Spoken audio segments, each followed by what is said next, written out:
Preview. You're listening to The Sizzle on Iron Skillet Radio and Iron Skillet Television. You know what it is. You know who it is. It's The Sizzle here in the building. You know, baby, we come to bring you the hot information, always the hottest information. He's J Sizzle. I'm G Sizzle. We're in the building, and baby, we've got a full show for you. We've got a lot for you to listen and sit back and relax to. But listen, before we can start all that, make sure that you're signing in, make sure that you're comfortable, and make sure that you log in and say, hey, this is content that I want to hear. So all you have to do is subscribe. That's all you have to do. Subscribe, like, and share. All you do is hit the button below. Make sure that you're subscribed. Make sure that you're following the new content. So every time that you get a new post, you'll hear the ding and you'll know it's time to do the thing. That means all you have to do, if you can't find us, is find us at Iron Skillet Sports. That's at Iron Skillet Sports. We are everywhere you want to be, and we are the hottest talk in the 219, the hottest talk in the region. So, Jay, are you ready? Let's get into some hot stove talk. There's a lot of hot stuff going on, but let's do it. Let's get into the hot 5 and 5. Number one on the hot 5 and 5, the White Sox are engaging talks with a trade for Eduardo Escobar. The former White Sox might be coming back to the White Sox, right to the South Side, to help with a deficit that they've had ever since Nick Madrigal has gone down. And listen, baby, it has been terrible. From a 4-game sweep, it is bad. It's bad. It's bad. So maybe having a new player, new fresh face on the team wouldn't help, or maybe it would help. Number two on the hot 5 and 5 is Greg Olsen thought he was coming back to the Bears last season. Greg Olsen, former tight end for the Chicago Bears, said he feels slanted, maligned, he feels used and abused and licked like an old wet stamp and then put away dry. He said, I was supposed to come back, but they said they didn't have any money. Then they went out and signed someone for double what he was asking for. So Bears, was that sizzle or fizzle? All right, Jason, we got to look ahead to the Matt Nagy plan. So Matt Nagy has a plan for Andy Dalton, Justin Fields. It's called the plan. It's the QB1, QB2 plan. This is the plan that is supposed to propel Justin Fields into greatness and all of those wonderful things. But the question is, do we really trust Matt Nagy with a plan? Number 4 on the hot 5 and 5 is now with the Tokyo Olympics on and popping. We've got a lot of NBA players who signed up and they said, hey, we're ready to go. But 2 players we know won't be going will be number 1, that man, that deadly man, Stephen Curry, and the spider, Donovan Mitchell, who have declined invites and said they won't be there, but at least you'll have James Harden. And number 5 on the hot 5 and 5, right before we talk about the Bulls, right before we talk about the NBA lottery, we've got to talk about this quickly. Chris Paul, Kawhi Leonard, out for game 2. Why is that important? Because it comes after the draft lottery selection. So we'll find out if Mark Eversley has the touch, but Paul out, Leonard out, doesn't seem to be a problem for the Suns. And that is your hot 5 and 5, the 5 hottest topics going on right now in sports anywhere. And I don't know, Jay. Let's ask the question. With all that's going on, especially in the landscape when it comes to the NBA, does it really matter who's on this NBA team that's going to the Olympics, or should we be more focused on the playoffs and what's getting ready to happen? All the playoffery. Well, I mean, yeah, it does make a difference who goes to the Olympic team over there, because we see that the Croatians, the Serbs, there are different teams over there, these national teams that play well together. You're talking about Argentina. These teams play well together over there, and they could give certain NBA teams a run for their money. So if you get a squad that goes over there is not cohesive, they could get beat. On the other side, who really cares at this point with the NBA playoffs going on? I think this is a more exciting playoffs. I don't think anybody really cares too much about who is going to go play in the Olympics, because I haven't heard one person that I know has said anything about it whatsoever. Could really care less. I think this playoffs has really been more dynamic than what we thought it was going to be, especially with the early outing of LeBron James, and we saw the Brooklyn Nets go down. Still exciting to watch. Devin Booker's fantastic. I think right now Tokyo is on the burner. The back. So you're saying Tokyo is all sizzle. You're saying it's all fire. It's all hot over there. It might be fire in the hole. It could It's supposed to be hot over there this summer. They're talking about it's supposed to be 100 degrees and muggy over in Tokyo. Ugh, that sounds muggy already. Ugh, I don't like it. But I know one person who's getting ready to do their job, and that's Mark Eversley. That's our tourist Karnashovas. That is the Chicago Bulls, and everybody has to just... Everyone has to do their job. Do your job. All right, Jay, so let's open up the floor. Let's talk about it. Number one question that's being asked in Chicago as of the show is, will the Chicago Bulls keep their pick? What players do they have available? And we need to talk about the NBA draft lottery. So let's start with simple question. Do you believe that the Bulls will be able to keep their pick, or will they have to send it over to Orlando as a part of the Vucevic trade? Well, we know that the top pick 1 through 4 is protected for the Bulls. So if the Bulls do happen to get that 4.5% chance of getting that number 1 through 4 pick, they're going to pick. There's no doubt about that. Now, do we think they can pick somebody that's going to make a difference in the Chicago Bulls going on into the playoffs? I don't know. But this is pretty well a full field this year. This is a really good year to pick high this year. The problem with the Bulls are they've been missing. They missed on Kobe White, and they're still trying to convince us that Patrick Williams is the guy. I don't think Patrick Williams thinks he's the guy. So I believe the Bulls, if they do last that 1 through 4 pick, I think they are going to make a pick, but I would think the smart move would to take that 1 through 4 pick, package it with somebody else, and let's see if you can get another veteran in here that might be able to stabilize this young Bulls crew.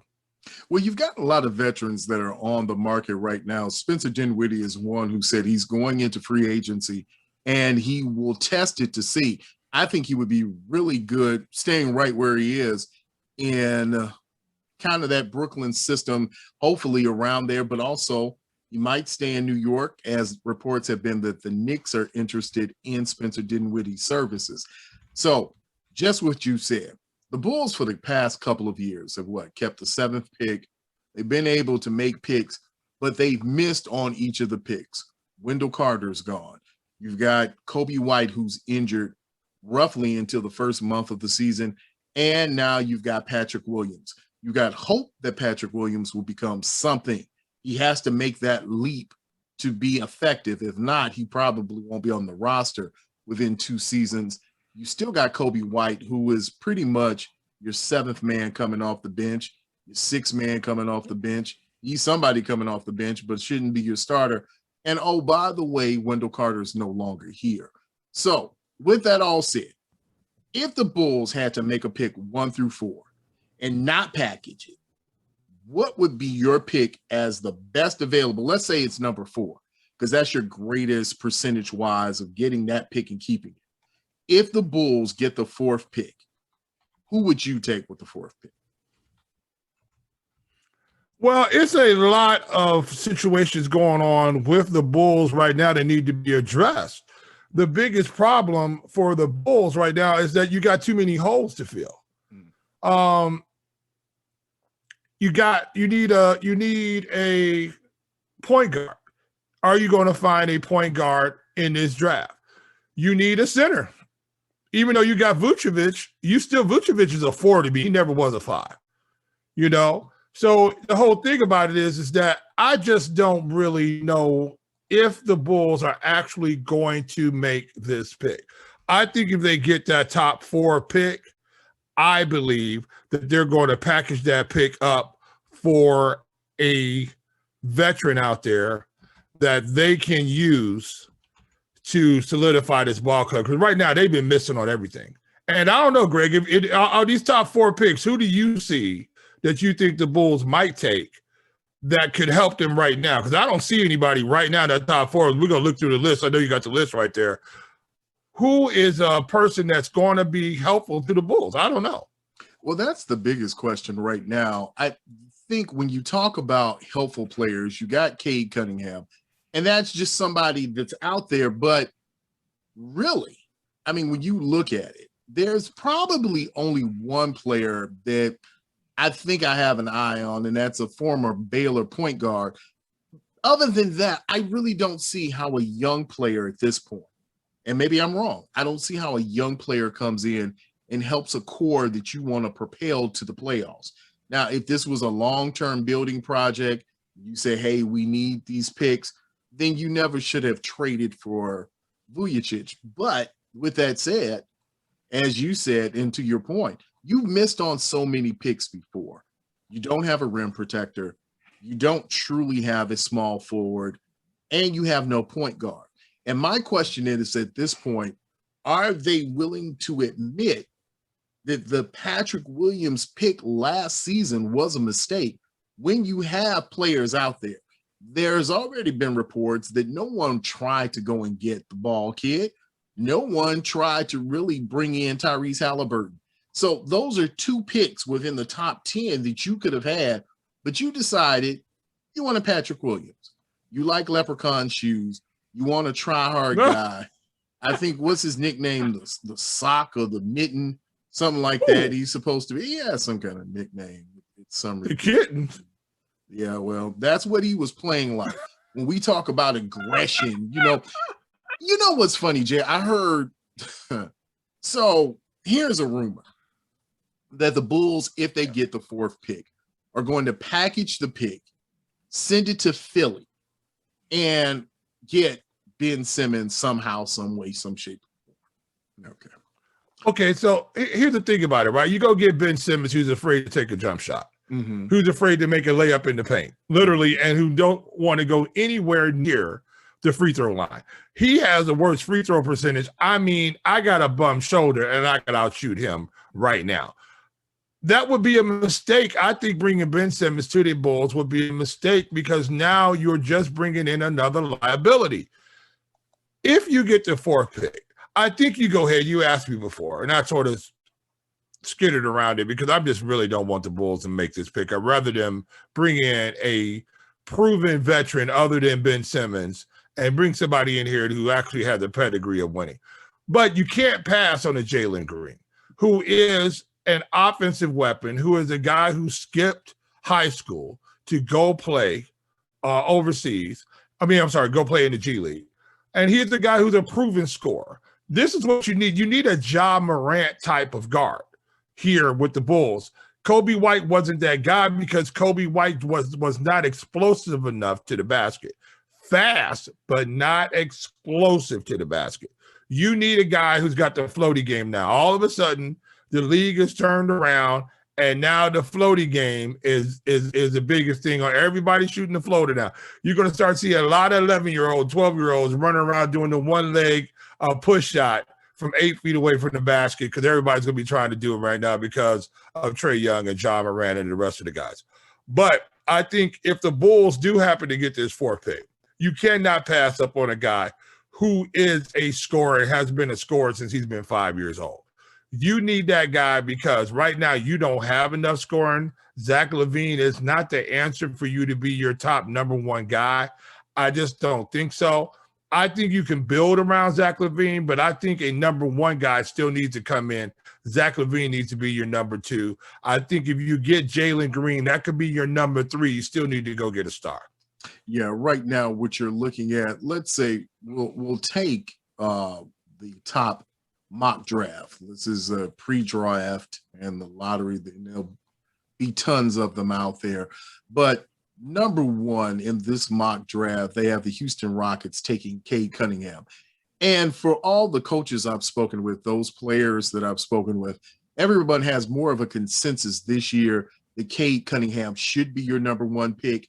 But then it gets murky after that, because then you have Evan Mobley, a center, a 7-foot center who might give you rim protection. Not really sure where he'll fit in.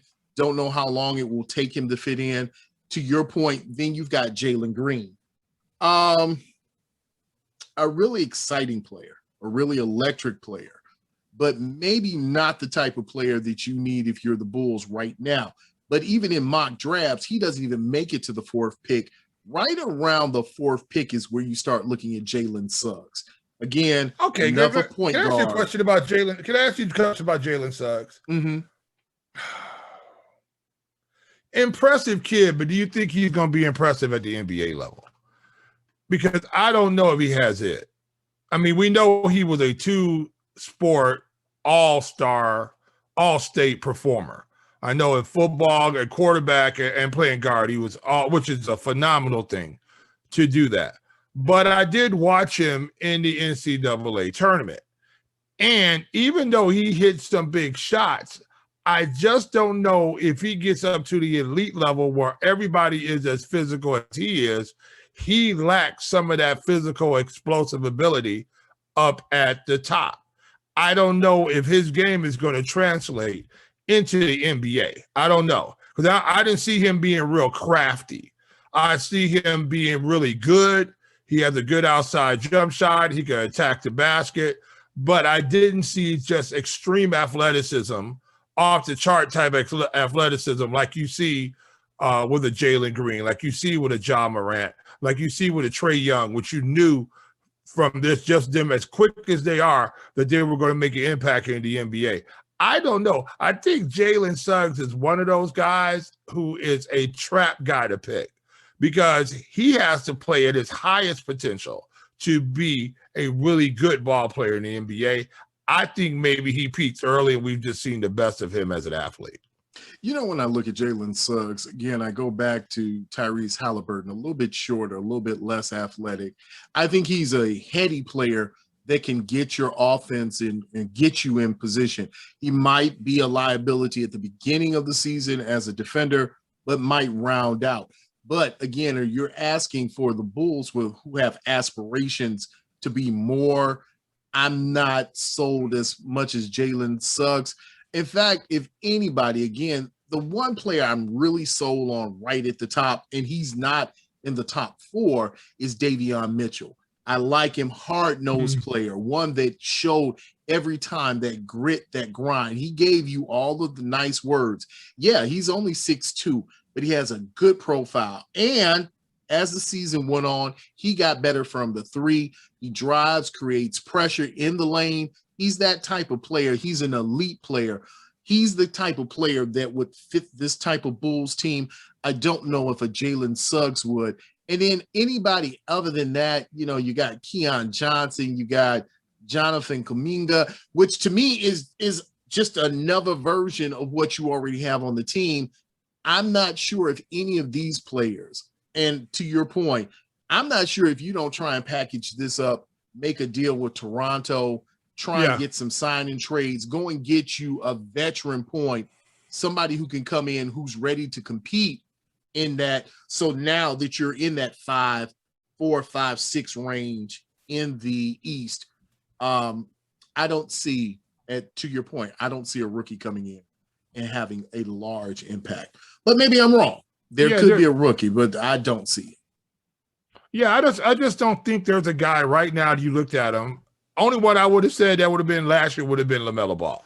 I was big on LaMelo Ball from the beginning beyond anybody else. I thought he should have went number 1 overall, because I just thought, because of his playmaking ability and his ability to be able to dish the basketball, I think that's just I think he's only going to get better. Right at this group right here, you just don't see that rookie coming in right now, and I hate to use the word, being Jordan-esque, coming in where they're making a team be better just because they're on the floor.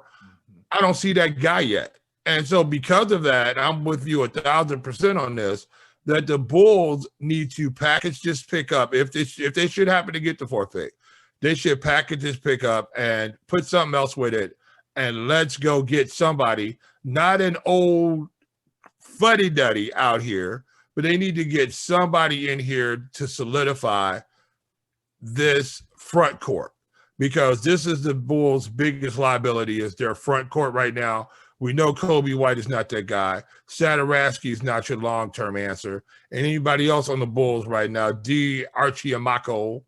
Archie, whatever Archie's last. I can't never pronounce his name right. Archie Diacono. Archie whatever go. Archie used to play on the team ago. That's what his name should be. Yeah, but none of these guys are even really good backups. You know, I think Kobe White should be relegated coming off with the second team. I think that's where he would shine, because he's coming in against less competition and he would be better against that second wave. You need a dominant guy like that. I like that guy coming in, but him starting it off, he's in the top 5 out there rolling out there every day. No, he's going to bounce the ball off his shoe too many times, and he's going to go out there and try to be Stephen Curry, not Steph or Steph, but Stephen Curry, the long-lost Curry brother. Yeah, it's a sad Curry situation when you got one of them that he doesn't even know he really is a Curry, and neither does Dale Curry. No one knows he's really there. He just acts like his sons. But you're right, Jay, to the bigger point, when you look at this team, they have cap issues. They need to relinquish some players. They need to relegate some players to the bench. They need to release some players. I like what Thad Young has done. I don't like Thad Young's money. I like that Thomas Satoransky is available. I don't like him as a player. So you've got some kids. You got young pieces that you can put on that second team if you want to build a second team. Patrick Williams, Kobe White, those should be 2 of your main starters on that second team. And to a lot of people's point, especially those who've talked about it as we've gone on and talked about the process, if you want to let go Daniel Tice, I'm okay with that. If you want to let go Thad Young, I'm okay with that. Some players should be gone, because right now you have just the bones of it. You've got just the wooden structure up at the house. You got Zach LaVine, Nikolai Vujicic. And you're right. To that point, I see him more as a 4, a very slow 4, which would make him a 5, I guess, in some worlds. But if you get 3 other players around him, I think then now you've got a team that can work and you can fill out that back end roster. But at this point, don't want to see Patrick Williams as a starter until he's able to solidify himself as a real NBA starter. And then you can work with, I mean, you got Devin Dotson, you got some young guys down there who can play these roles. Like, I don't see holding on to Ryan Arcidiacono, holding on to Denzel Valentine, holding on to Cristiano Felicio. None of that brings you any closer to where you are. Yeah. Why is Felicio still on this ball club? And I'm going to tell you how the Bulls aren't respected even by former players who play there. And this is a real problem for me. When Chandler Hudson got traded to the Wizards, he put out a tweet or whatever it was talking about, you know, giving them the gas face a little bit. This is what happens when, or something like that, when you get traded to a team and they make it to the playoffs and your team does it. If the Bulls were being viewed as a real class organization, former players would not put out that type of incendiary tweet. That brings to bear the question of just how well are the Bulls respected around the league. They did bring in this new brain trust, but however, we haven't seen them do spectacular things yet. We haven't seen the most spectacular thing that was unspectacular was that they made that 4th pick of Patrick Williams, who, as far as I'm concerned, the worst thing that could have happened was that he got, well, actually, the worst bad thing that could have happened, the worst good thing that could have happened, that's what I meant to say, was that he got picked to that NBA All-Rookie team, and now this is the time to package him up and move him for something. it's time to move him right now. If you can package him up and get him on the move, this is the time to do it. All that potential, NBA rookie, he made the team, all that, this is the time to move him. Because I think this is a guy who's not going to help the Bulls out in the long term. I just don't think so. But I don't think the Bulls are well respected. I was very surprised when I saw Chandler Hutchison do that, because he's not concerned about if the Bulls are ever going to look back at him again and say, Chandler, come play for us again. It's very possible that he said he'll nix the trade back to the Bulls. You know, and so that is a telltale sign to me when former players do not hold your organization in high esteem. You know, you don't hear anybody who's been traded away from the Spurs talk trash. You know, you don't hear people who've been traded away from the New England Patriots talk trash. You know what I'm saying? You don't hear they thank the organization for allowing them to come there and play. You didn't see that with the Bulls. Yeah, you're right about that. So if you're looking for the NBA ping pong celebration, it will be at 7:30 p.m., which is Central Standard Time on ESPN. And then after that, Jay, let's talk about briefly Game 2, Suns, Clippers.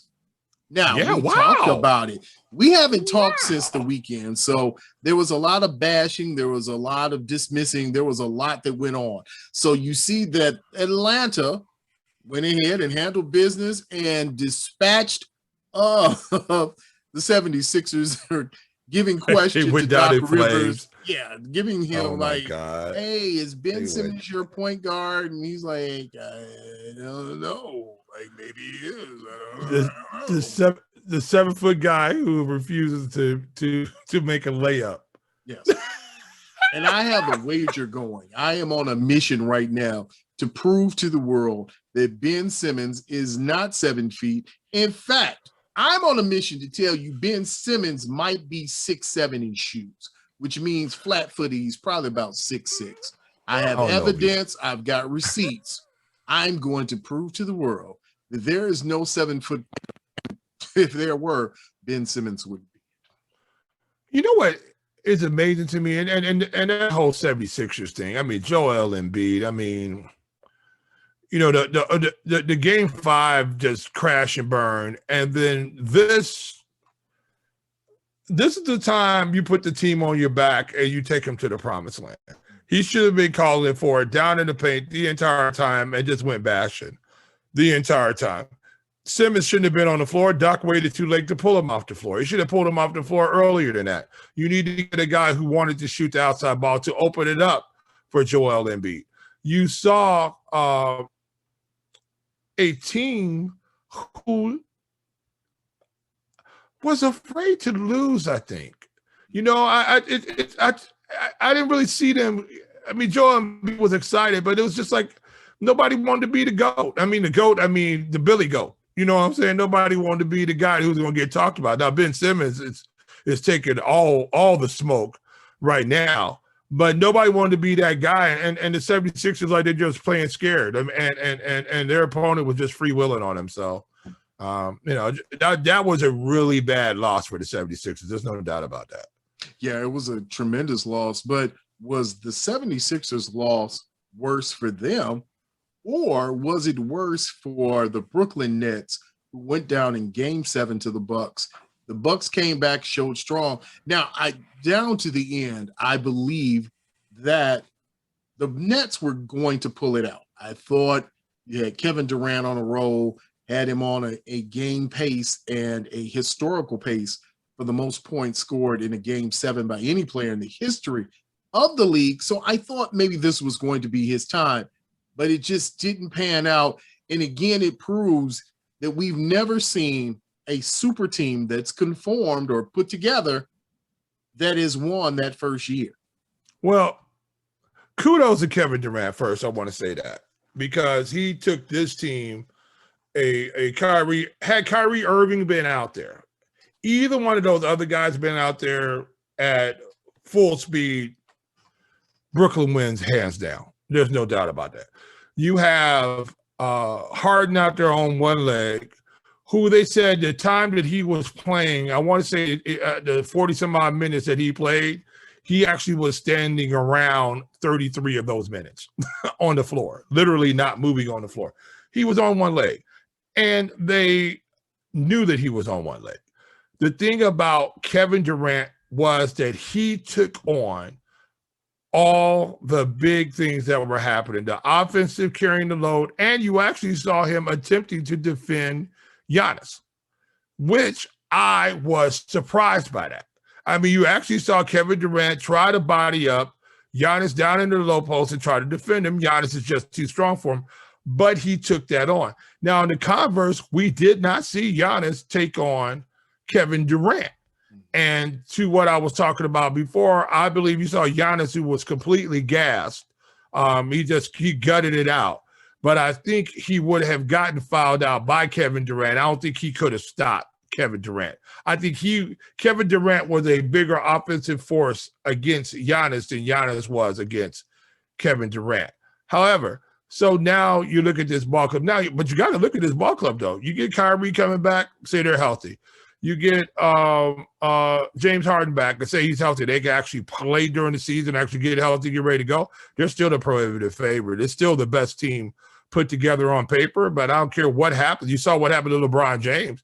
Look at LeBron James and AD. When AD got injured, it was over. It was over, and then the king himself was out there running around with an eye patch on. But it was over at that point, and LeBron knew it was over when KD went down. So I don't care, even if you are one of the greats of all time, if you don't have help, substantial help, you can't win in the NBA. Now, what's going to happen with this team moving forward? Can they keep these guys together for one more run, or are they going to look to jump ship and go somewhere else and chase a ring? You never know. It's an interesting topic, but when we get to the Clippers and we get to the Suns, everyone questioned, could the Suns win a game without Chris Paul? They need their floor leader to go out there. And Devin Booker, even though we've teased and we've joked, I said he always channeled his inner Zach LaVine. After game one of the Clippers, I know it's hyperbole, and I know it's reactionary, but he actually showed you why he's a better player than Zach LaVine, why they're in the position they're in. Because Devin Booker then went on to take on the point guard position. He went to be the facilitator and the scorer and the defender. He did all three things to come out victorious, which that was a dogfight they had with the Clippers earlier in the game. And he went in and answered the bell and came out with the victory. Well, now you're looking at a Devin Booker, too. You thought, man, has he been miscast this whole period of time? Maybe he is a point guard. Maybe he's a scoring point guard. Maybe he's because he was unstoppable. I mean, he was breaking people down. I didn't know he had to handle like that, but he was breaking people down. And once he got past them, coming down from the key, either he's going to go past you or he's going to stop up and hit you with the midi. You know what I'm saying? It's 16, 17-footer all night long. That's what I'm shooting. And there's nothing you can do about it. And he just proved the power of influence that a veteran can have on a ball club, that even not being on the floor, even being in COVID protocol, he still had that influence. They still were playing that game, which was really amazing to me. They were still playing that game as you would have seen Chris Paul play it.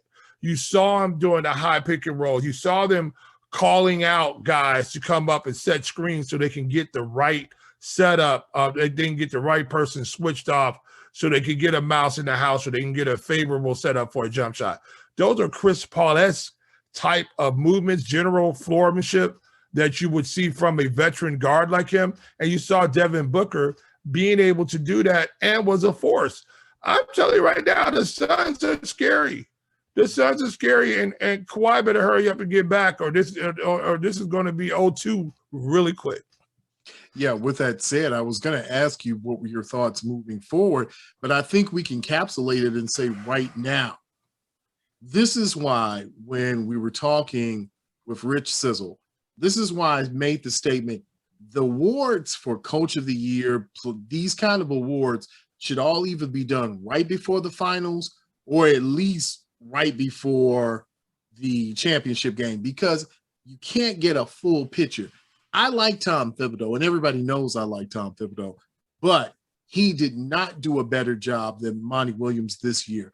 And in fact, when you look at all that's transpired with the Suns from last year to this year, there was not a bigger game from a team that was, hey, young, not experienced. Then you get Chris Paul in.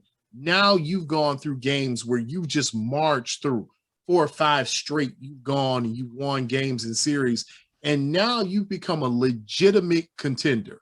At this point, with no LeBron James around, you don't have any other really powerhouses without Kawhi there with the Clippers. Now, you can actually say the Suns may be able to win the title. Let's backtrack this just a wee bit, though.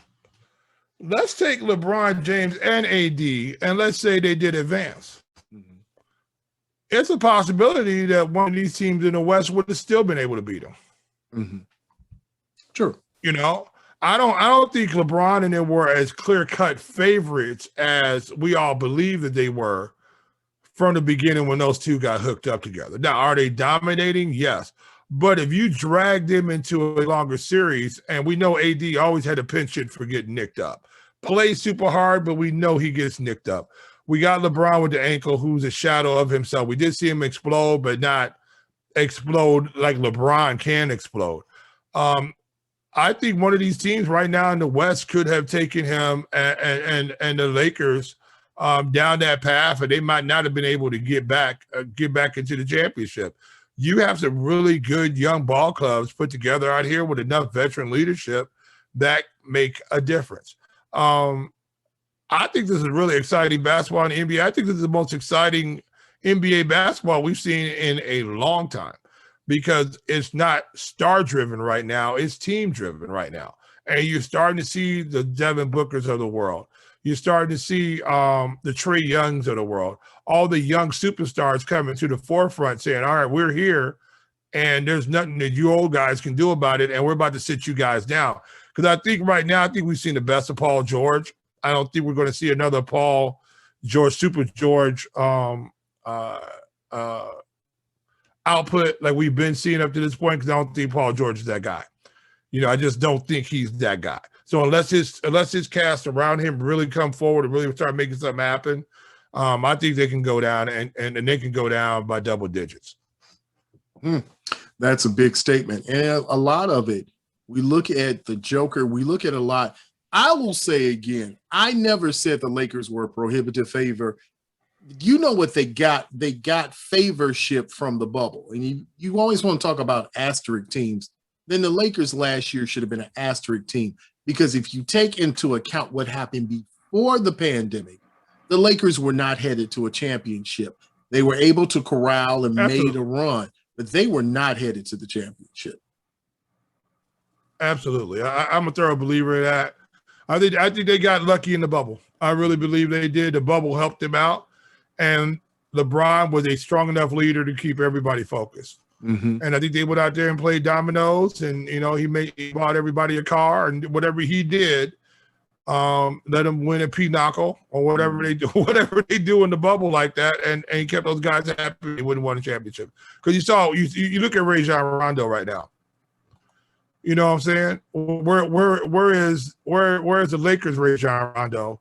Where is he at right now? Because you don't see him being a force out there like he needed to be. So I think this is just one of these NBA series all across the board now that you're going to look and start seeing the changing of the guard, and you're going to start seeing the new crew coming in, just like you saw Magic Johnson being ushered out by these younger guys, by the Kevin Durant's of the world, by the LeBron James of the world. I think you're starting to see now that the Kevin Durant's and LeBron James, those people like that, are going to be getting ushered out, and you're seeing the Devin Bookers, even though I'm not putting them on that scale yet, but you start seeing these young teams come out. And kudos to Steph Curry out here played his way into a stardom. Here's a guy who had to play his way into the NBA, who did not get a silver spoon because he was the greatest jump shot shooter of all time's younger brother. You see that he had to fight his way into the NBA, and kudos to him, to a guy who kept coming, whose game is not anywhere physical. He doesn't have the physical gift of his older brother, but he found a way to start in the NBA, and kudos to that guy. I like his game. He's hard hustle and muscle, because did you see him get kicked knee in the head? Mm-hmm. Did you see that one? And that guy got up off the floor and kept coming, so kudos. I mean, this is why I like this type of finals right now, because you see these type of guys who are taking advantage of a situation they're able to play. And it's exciting basketball. It definitely is. Yo, can you see Curry as a Bull? Now, I think on one podcast, I think we did talk about that at one point in time, about getting a Steph Curry to the Bulls. I would love to see Steph Curry play point guard for the Bulls, because now you have a legitimate guy out there who can light it up from the arc, who is smart with the basketball, who is going to make the right play. One thing, Steph is very well skilled, and you would think he is. His dad's one of the best players of all time, and Dale, one of the best shooters of all time. His brother is probably top 5, 6, 7, 8, 9, 10, 15 all time. And so between those two types of people, you're going to pick up stuff. And you see, as Steph has gotten older now, that he's become a better basketball player. When he first got into the league, he was not like the way he is right now. He's a guy who's thinking his way through the game. The Bulls could definitely use him if they could figure out a way to get somebody like that. And that's what I want them to do. Package up a draft pick or something like that, and go get a Steph Curry. And let him lead your ball club. Let him bring that Curry-esque-ness here, because we saw him hit some big shots like his brother did in these playoffs. And he's a guy who's not afraid to shoot the big shot when you need to. So I think that's what the Bulls need. The Bulls need somebody to lead. Is Steph Curry your leader? I don't know, but he'll be far better than whatever point guard the Bulls can muster up off their own roster right now. Yeah. The Bulls have to find somebody. You've got to go digging in the crates. You've got to get a Fred VanVleet. You got to get a Steph Curry. You got to be able to hit now on some guys who have potential and now are coming into their potential as they're moving forward, so you can move this team forward. And I think that's where your goal has to be right now, to find those diamonds in the rough. And to your point, Jay, I like the whole package up. If you get the 4th pick, package that with Patrick Williams, make a move for a player that can come in and be an immediate impact player in this organization and on this team moving forward. Because right now, I think the last piece of this puzzle for Zach LaVine and for Vujacic is Vujacic came from a Magic team with no good point guard. Zach LaVine has never had a good point guard. You put those two together with a substantial point guard, you might have something special. Yeah, and this is the time right now to get deep in the box. I'm using a baseball analogy right now, and look for the fastball. This is the time right now. Let's look to turn on one, because you got to hit this thing out the park. With this pick right here, you have screwed up these last 2 picks. The Kobe White pick, everybody was like, "One." At least we knew who Kobe White was. And then you come up with the Patrick Williams pick, and everybody went, "Who?" And we're still going, "Who?" He got on the All NBA. He did what? Nobody I've talked to right now has said, "Wow, yeah, he really deserved to be on the All NBA team." Nobody has said that. They say, "Really? Did he made that? Really?" They all do this face. Really? They made it? Oh, okay. So you got to hit this one out the park right now. If you're the Chicago Bulls, you got to get somebody in here right now that's going to, number one, make your offense rock solid. You need a rock solid, high pick and roll type of guy who can come off of that and can come off of a pin down, get to the elbow, and hit a jump shot. Or you can get a guy who's going to read it and get the ball to the right person. And here's the second part the Bulls don't have. Who is their designated jump shot shooter? It was Denzel Valentine. All right. With that said, then it's time for us to go, because Yeah, hit me again. Will you? I didn't die all the way. Did you blow me up? Yeah, it was a final. It was the Denzel Valentine final shot, the last one. And kudos to Denzel Valentine. He figured out to stay in the league. I don't know. I don't know how he's doing it. Yeah, we'll be saying that is Denzel Valentine probably is a Laker in about a year or two. Right, and hoisted a championship. Right. You know what I'm saying? So because that's what he's going to end up doing. You know, that's what he's going. Because everybody leaves the Bulls, go do better. You know, they do have a young man over in Europe that's supposed to be the second coming. You got the ability to trade Laurie, and if you really want to bring in nostalgia, we could really go on. What you could really do, bring in Scottie Pippen Jr. No, we don't. No, we don't need to do that. Yes, and his dad could have a book sign at the beginning when you walk in to the UC. He could do the book sign, and then Scottie Pippen Jr. could come over and sign the books with him. You know, it's just so sad for the Bulls right now because they're just not bad enough where they can do a rebuild and get good in a couple of years. I mean, they're mid-level hell, you know, and the seventh circle of that. And do you honestly? I mean, think about it in the East. Do you see where the Bulls are going to be able to compete to get to the Eastern Conference Finals anytime soon? I mean, are they going to get past Milwaukee? Are they getting past any of those ball clubs in the East? And I want to say no. No, they have no shot against Milwaukee. They play better against Brooklyn, but Giannis completely devastates the Bulls by himself. Right. So, and then Brooke is going to be there. They're going to be there for the next couple of years. This triumph. This why do you call three people? What do they call? Not a trinity. Well, they need the Holy Trinity. They need the Father, the Son, and the Holy Healing Spirit to come in there and heal all those players all at one time. That's what they need. Our Lady of Fatima. Just come down there. They need to whisper in their ear, stop doing stupid stuff to get hurt. Yes. Yeah. So it's I just don't know. The Bulls are in mid-level hell unless they can figure out some fantastic way to get somebody in here and some help, because they don't even have enough bench help right now. That's the problem with the Bulls. The Bulls don't even have a bench right now that a free agent would look at and go, okay, they got the pieces. We need just even one or two more guys. We can make it happen. You know, I could bring in some more heat, because that's what these guys do.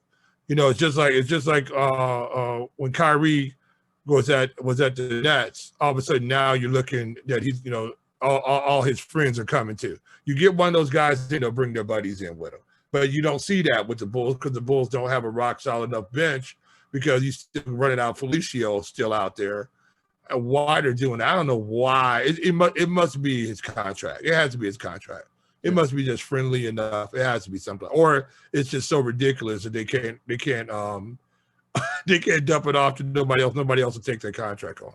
Well, until you get rid of all those remnants of guard packs, this is what you're going to have: a soft, middling team that, even with the fourth pick in the draft, still would lose. That's where you are. Yay! So that's where it is. All right, you know who it is. You know what it is. It's the Sizzle here on Iron Skillet Radio, Iron Skillet Television. And remember, if you have not liked, subscribed, and shared, please feel free to do so. Hit the button. Right after you see that this video is ending, you can hit the subscribe. Look on the other videos that we have, everything in our catalog. You can find something in our playlist for everyone in the family. It's going to be amazing. So listen, when you're looking for us, always remember we're at hashtag Iron Skillet Sports. That's where you can find us. That's who we are. That's what we are. And remember, if you want to leave commentary, if you want to say, hey, J Sizzle, you're great. Hey, G Sizzle, you suck. You can always leave it below, and we will answer you back to tell you how much we think you suck. It's an amazing thing. Or you're great. You know, we always say that. Customer service, you're always number one. Until you're number two, like the Chicago Bulls. So you know who it is. You know what it is. It's the Sizzle here. The hottest talk in the 219, the best sports talk in the region. And we will see you, my friend, on the other side.